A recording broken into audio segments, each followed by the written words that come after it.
Hello all, thought I'd just get a video in before I head off to work, because there's a story I've been following. It was very interesting, and Kirsten Banks is asking something about this story, who done it, in a fun kind of way, of this poll, and we'll get into what this story is in a bit. I've already made a video on this.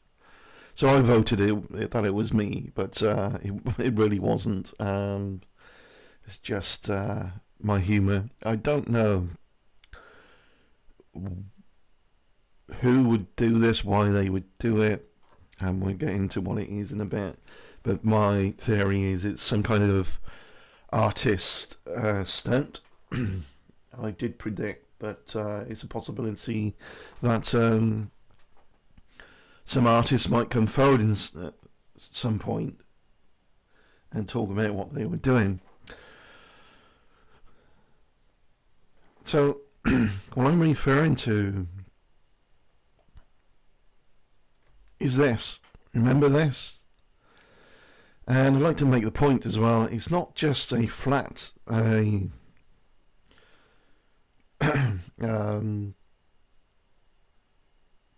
block. It's not a flat monolith, like, in which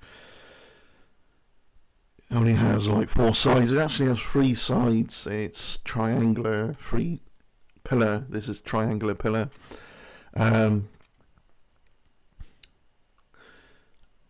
These 2 people are helicopter pilots who are biologists flying over the area. They were counting, was it sheep or goats in the area? And one of them said, whoa, go on, we need to land, we need a closer look at something. There's something back there, and they claim to have found this. It's about 10 to 12 feet tall, this pillar, and nobody knows who put it there. Something else has happened. It's gone. Nobody knows who took it away. This is crazy. Nobody knows who took it away. I don't know much else about it, but certainly this is a little bit of a mystery, for sure.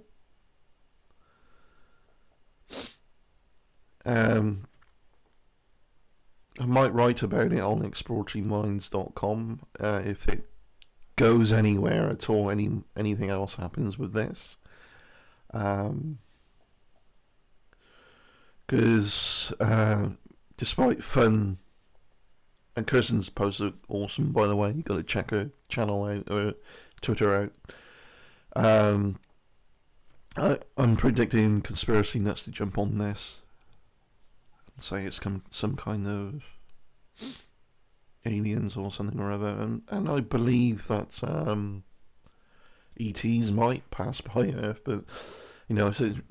Oh, are they going to go, let's put a bit of a metal pillar in the middle of nowhere?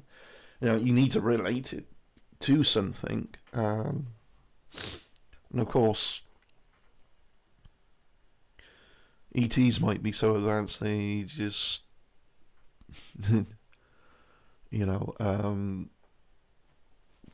just pass by Earth. We're not important, much like, we don't tend to think in our everyday life of paying much attention to ants, for instance, unless you're a biologist or whatever, I guess. Regardless, I'm just trying to theorize and get my mind at what might happen with people claiming it was ETs, and for what reason do they have, and why would they, do this? Something that holds more weight, I think, would be like an artist, like I said, basically doing this for a publicity stunt.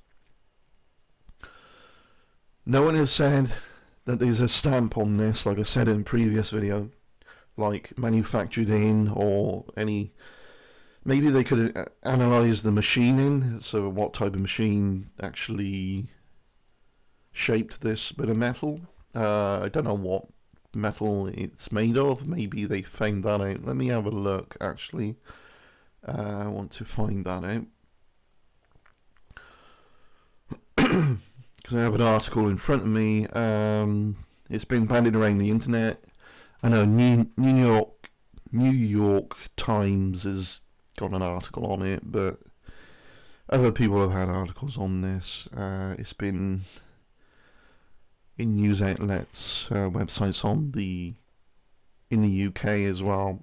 I don't tend to think New York Times is that credible, but again, they're not the only one talking about this. So I'm having a look at their site. That mysterious monolith in the Utah desert, it's gone, officials say. The metal structure has been removed, Utah officials said on Saturday, adding that they had not taken it down. So their article reads on to say, as mysteriously as it arrived, a metal monolith that was discovered last week by Utah public safety workers is now gone. Public safety workers, I thought they were biologists, so there's something, I don't know. I thought they were biologists. The last story looked at the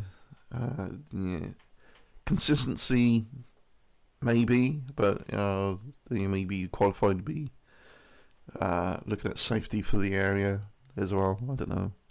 Three-sided metal structure was removed on Friday evening by an unknown party.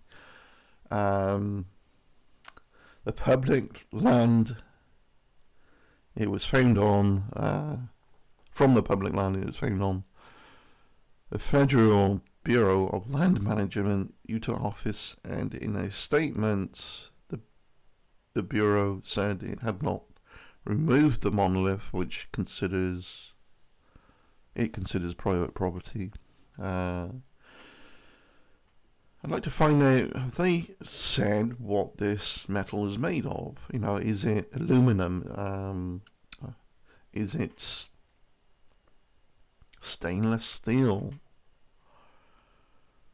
Somebody took the time to use some type of concrete cutting tool.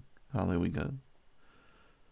Or something to really dig down, almost to in the exact shape of the object,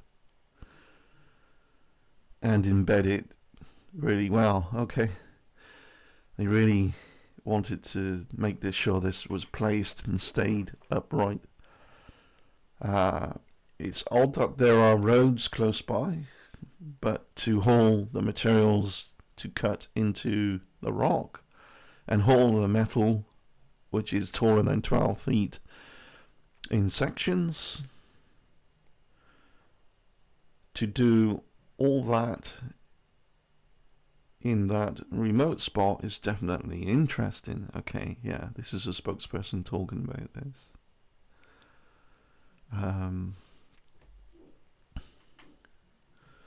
Officials said that the structure was most likely a work of art and that its installation on public land was illegal.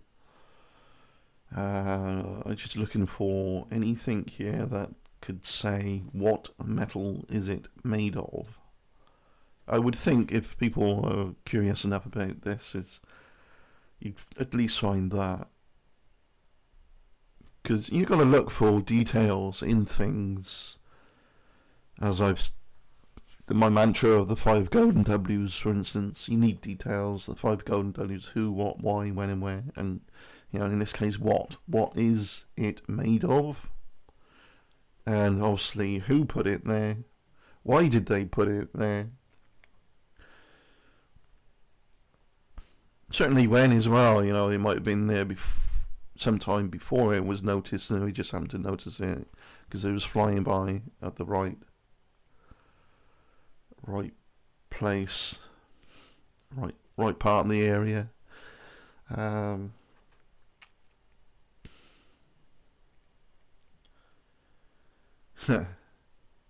So it's gone, apparently.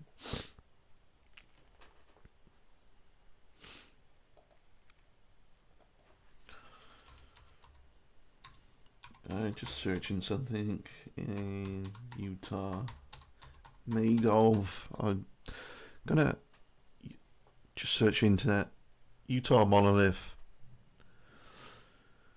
Monolith in Utah made of is what I'm. Oh, there's a bit more detail. Wikipedia has some details. The Utah monolith was a metal pillar that stood in a red sandstone slot canyon in southeastern Utah. The 10-foot, 3 meters tall structure was made of metal sheets riveted together. So this is manufactured by somebody, definitely, into a triangular prism shape. So there's 3 sides to this, facing a giant crack in the rock. It was unlawfully placed on public land at some time between August 2015 and October 2016. I didn't know that. So this is not brand new news. In November 2020, how do they know it was placed there then? Let me read on. In November 2020, state biologists discovered it during a helicopter survey of wild sheep. Within days, members of the public found the location with Google Maps, and they made their way to a remote location. I guess they asked the authorities then as what this is, and the authorities said that, yeah, we know about that. It's been there since 2015 to October. And October 2016. I don't know why they would put that there. It's still there in 2020. Am I being dumb here? Let me read that again. It was unlawfully placed on public land at some time between August 2015 and October 2016. How do they? It's a big time span between. At some time between those 2 dates. Yeah, I guess they can discern roughly when it was placed because of growth, perhaps wildlife around it that would have been disturbed initially and then grown back. Like if there's any plant life, but I don't know. It's all surrounded by rock anyway, so I'm not sure. But in November 2020, state biologists, so they were biologists, discovered it during a helicopter survey of wild sheep. That's it. They were counting the sheep. Within days, members of the public found the location with Google Maps and made their way to the remote location. Who made the monolith and why is a mystery, leading to speculation about its origins. I still want to know what it's made of. It was riveted together. It's probably either stainless steel or aluminum. It's very shiny. It looks cool. Kind of looks cool. This is where it's placed, and I think for those reasons, aesthetic appeal, visual appeal, is some kind of artist has done this. Following worldwide media coverage of the monolith's discovery, it was covertly removed days later by an unknown party. So covertly means really that nobody saw it being removed, but it's gone. So somebody removed it.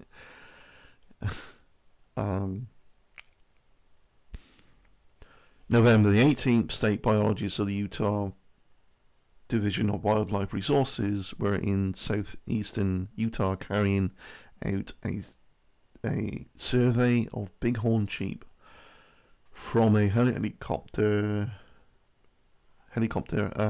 when one of the biologists spotted the structure and told the pilot.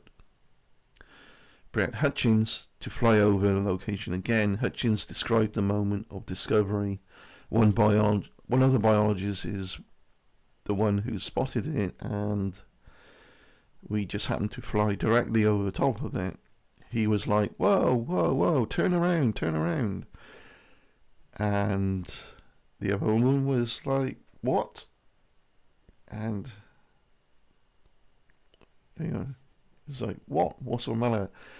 The reply back was, there's a thing back there. We've got to go and look at it. Hutchins noted that the object appeared to be man-made and was planted in the ground instead of being dropped from the sky. So, you know, it wasn't something that dropped and caused, you know, if something drops a great enough distance, you create a bit of a crater, wouldn't it? So it was deliberately, articulately placed. Again, you know, this is probably some kind of artist. For what reasons? I don't know. To spurring on people's imagination, maybe to talk about concepts and philosophize about its origins, perhaps. They just want to inject a bit more curiosity in the world instead of stagnant expectation. You know, certainty will always lead to frustration and giving up, I think. So, you know, just theorizing, did they do this to just spur people's curiosity about the world or imagination? I don't know. I don't know at all. I'm just theorizing. There we go. Location and dating. The monolith was installed by an unknown artist. Of course, citation needed. In Redstone Slot Canyon in Lockhart Basin in San Juan County on public land that was removed from Bears Ears National Monument. This is a protected area of Utah desert.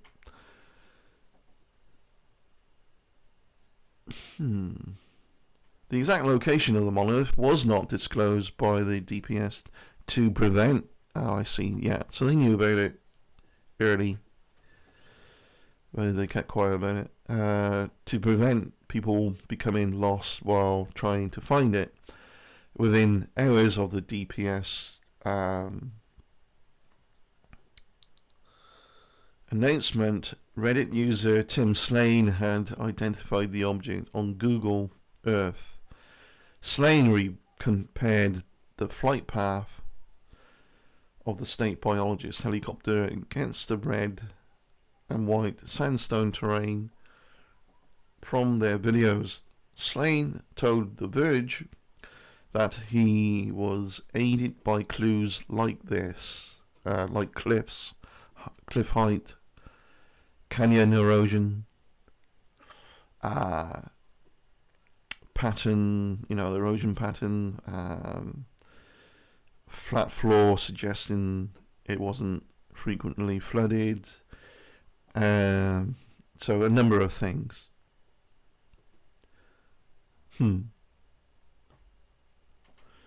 Dutch journalist Noska Du Sa, I don't know if I pronounced it right, who specializes in open source intelligence, used Maxar satellite images to determine that the monolith appeared to between July 7th and October 21st, 2016. That makes sense. Of course, that makes a lot more sense. Satellite images, I never thought of that. That's really obvious now. 48 hours of the DPS announcement, members of the public have reached the site and uploaded photographs and videos of the monolith to social media. Local business owners feared a surge in foot traffic could damage local Native American sites and artifacts. I'm going to leave it at that. Thank you very much for watching. Take care, and I look forward to doing another video soon. Bye.